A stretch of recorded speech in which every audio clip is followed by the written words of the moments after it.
I'm David Griffin. It's the 8th of December 2017 and I'm here in Sheffield to talk to Harry Cartwright. Hello again, Harry. When we finished the last interview, we'd got you playing in the first team for Derbyshire and becoming something of a one-day specialist. But 1973 was the time you made your breakthrough into the county championship side, and you made your debut, I think, at Chesterfield. That's right, yeah.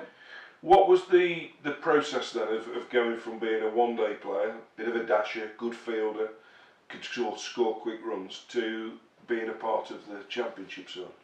I'm not sure really. I mean, I always said I got picked for the game. That there was 3 days in those days against Warwickshire. Probably some of the older players are retired. People like, I don't know whether Mike Page had retired then, or John Harvey, or I'm not sure. But anyway, I was picked, and so who was your captain on that captain game? was Ian Buxton. And I looked at the Warwickshire side in advance of this interview, and their top 6 was astonishing. I mean, Lance Gibbs batted 11, but they got 3 West Indians. They've got Calicher, Ram, Derek Murray, Rowan Cannon, as well as MJK Smith, John Jameson and Dennis Amos. I mean, it was like a Premier League football side of the modern day.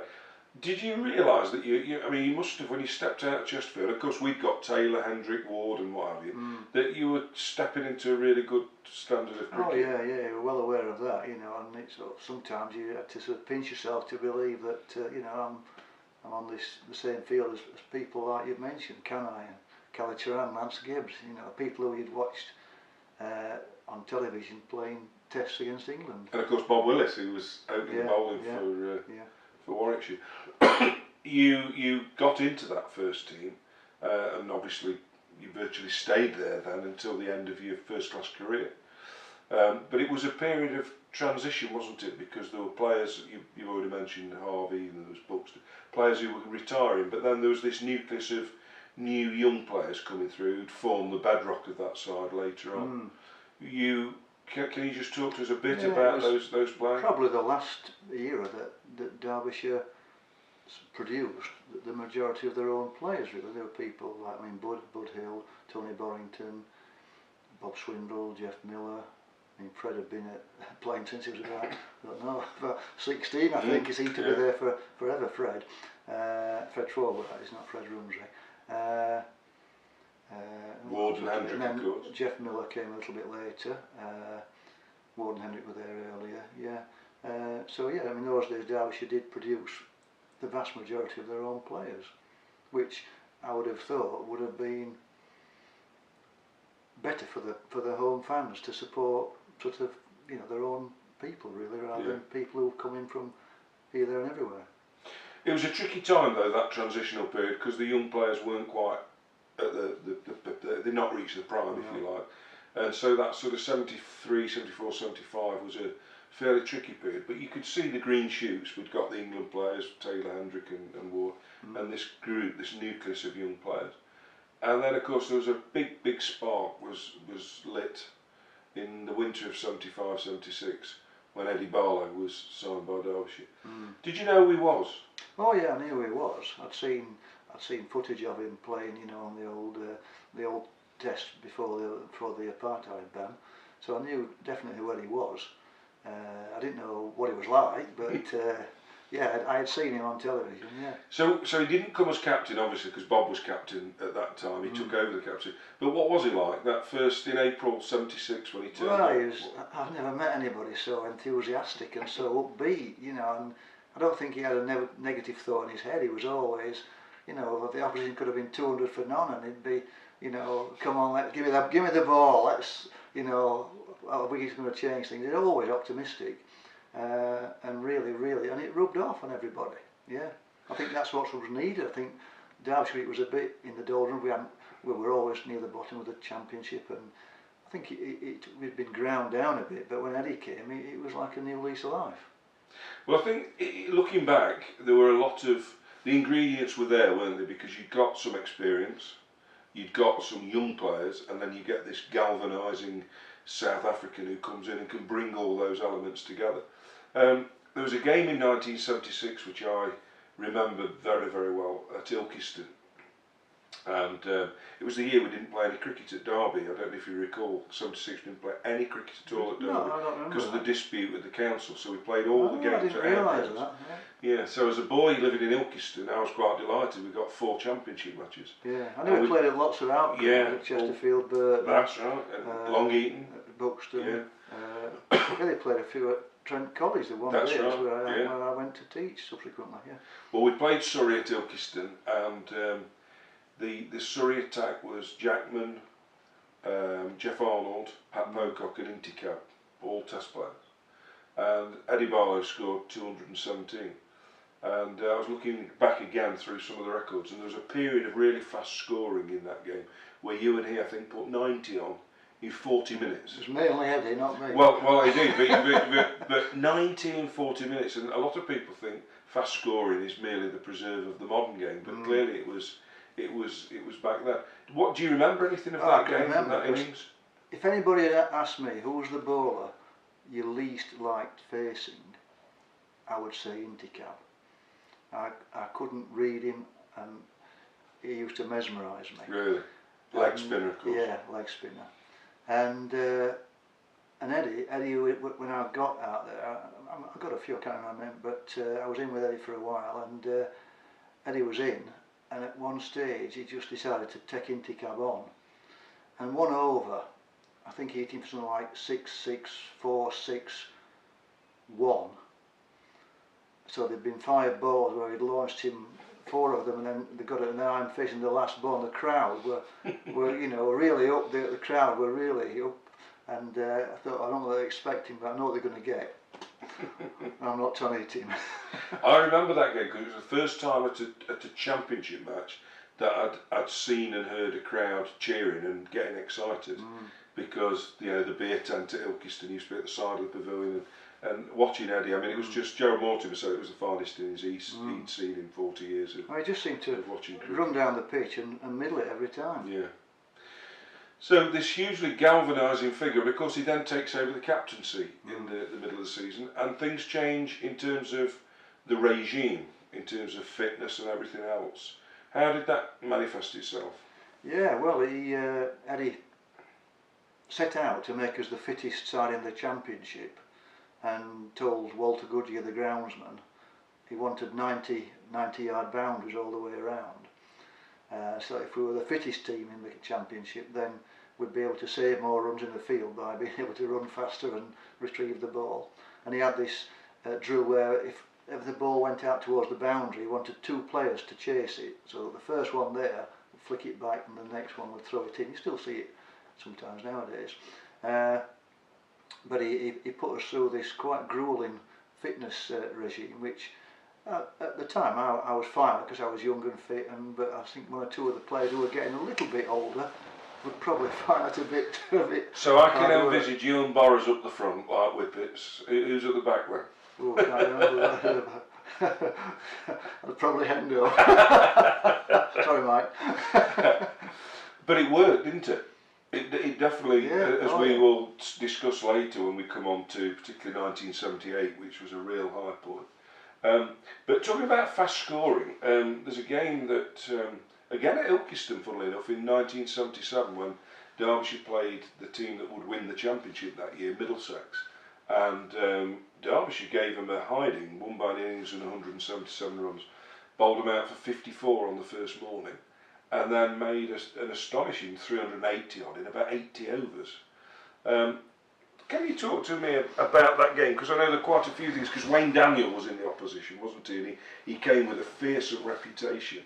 So what do you remember of that game? Oh, I remember a lot about that game. It's one of the most vivid games in my memory, that. Yeah, they just played Yorkshire, and we'd heard he'd put 3 of the Yorkshire players in hospital with broken fingers and things. Anyway, normally Ilkeston was a slow, low turner, but on this occasion, I don't know what we'd done to upset the groundsman, but it produced a very, very bouncy green seamer, and as you said, David, with Hendo and Tunners bowled them out for 54. 54, yeah. And so we thought, well, what's Daniel going to do on this?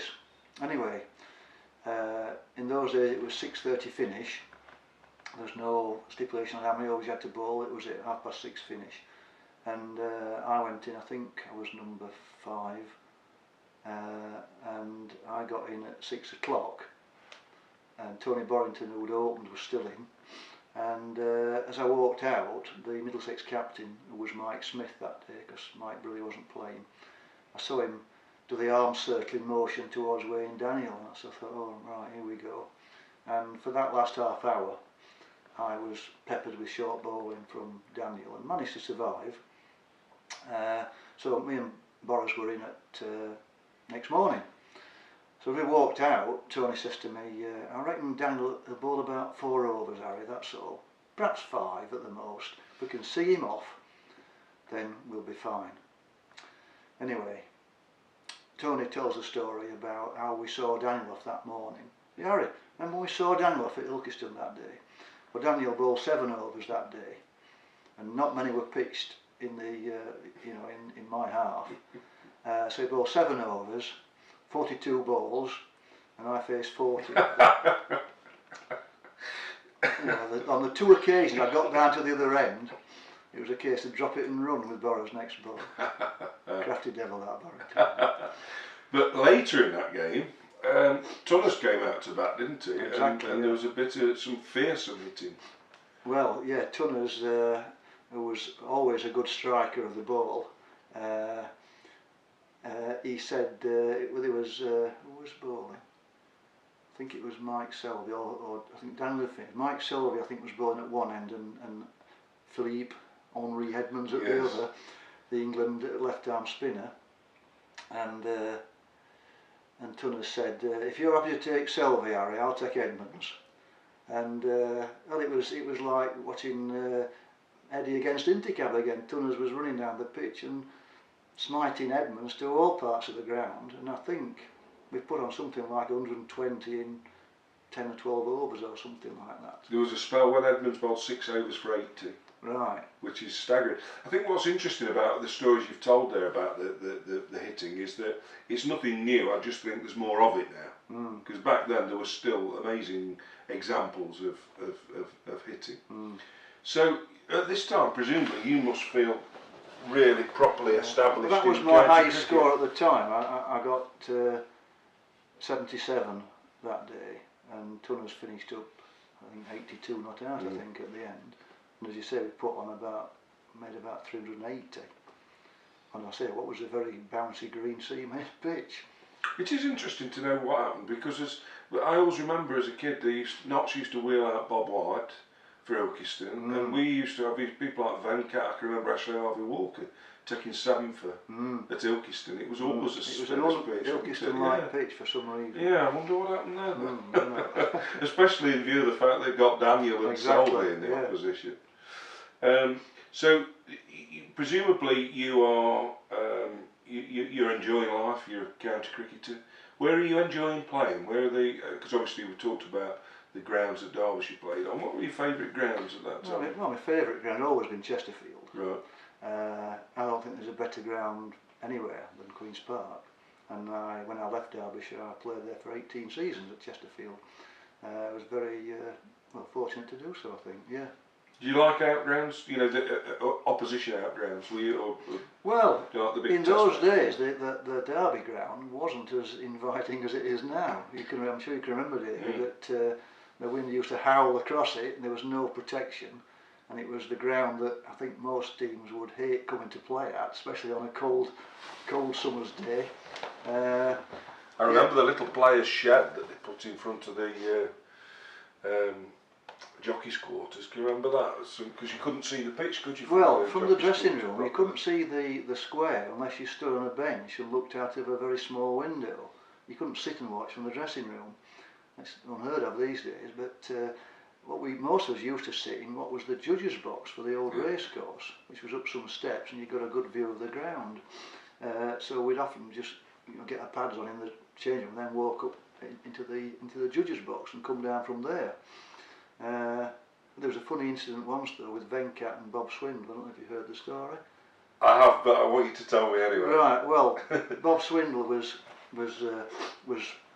playing. He was about number 8, I think, 7 or 8, and we were sitting with Bob up in the judges' box watching the game, and a wicket fell, and Bob went in, and he wandered out, head down, walking towards the square, and we saw from the dressing room Venkat was also walking out, looking down to bat, and both thought they were next in, and then they met on the edge of the square, and then had an argument as to who was number 7. Venkat won.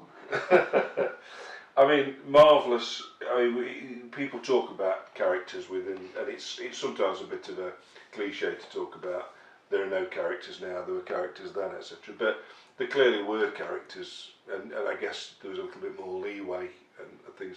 What was it like being in that dressing room at that time with these lads you've grown up with, you've developed into the team with?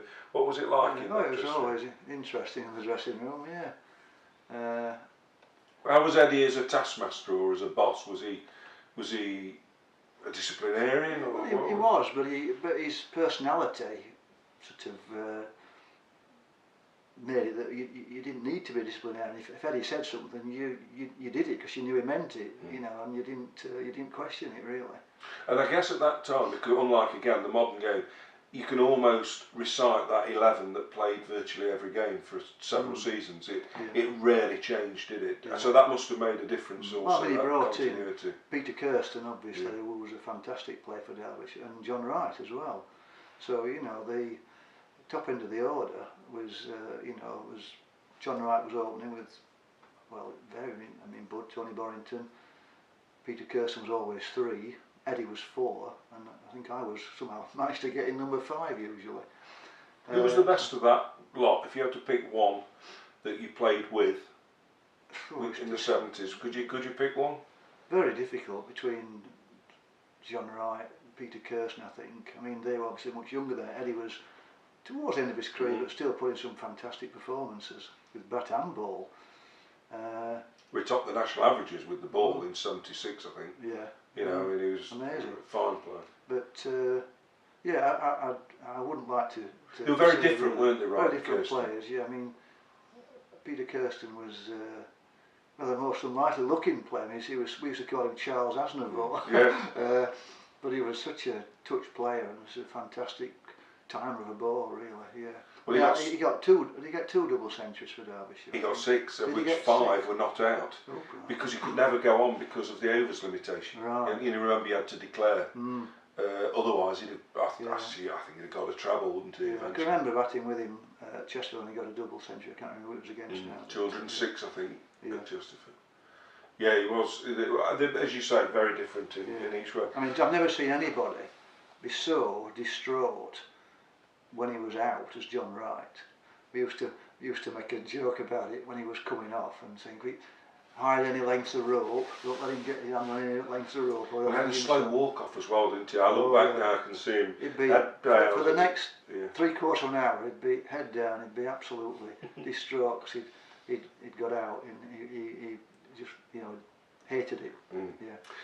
Well, again, we've come to the end of that particular era, or that part of the era. Next interview, we're going to look at one particular year which I have great memories of, and I'm sure you have. But for now, thank you very much. David.